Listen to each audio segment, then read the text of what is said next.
基台建设施工造成厝边的厝落落去，无法度搁大。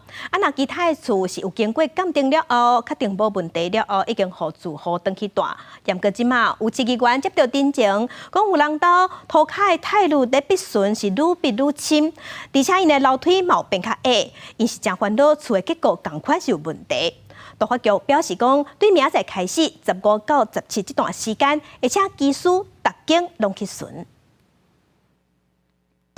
已经整个位移了，而且有下陷的状况。厝内壁甲楼梯分开，一连悬度也明显下降，一个门涂骹就沉落3公分到5公分。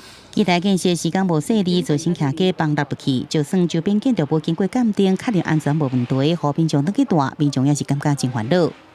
不敢保证说什么时候地震的时候会垮下来，而我认为不安全，我自己看的都很恐怖啊，我的家人都不敢回来住啊。饭店的安置时间可以到22号，到22号之后呢，后续要怎么处理，我们都没有一个清楚的答案。这么厚的一片墙，竟然还可以透风透成这个样子。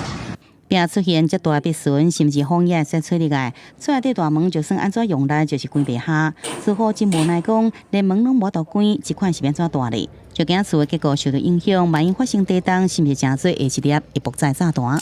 周五、周六、周日，我们会由技师进到逐户的这个屋内去看我们邻损。那如果基泰不愿意修缮，市府也会承担这个修缮的责任。要检查就是梁柱是否有裂缝，然后要跟原来的去比对。开挖之前它就有一些损坏存在的话，那后来有加剧的情况吗？有加大的情况吗？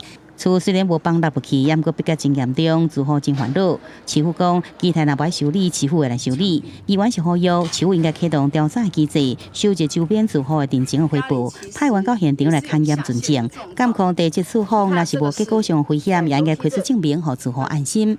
记者综合报道。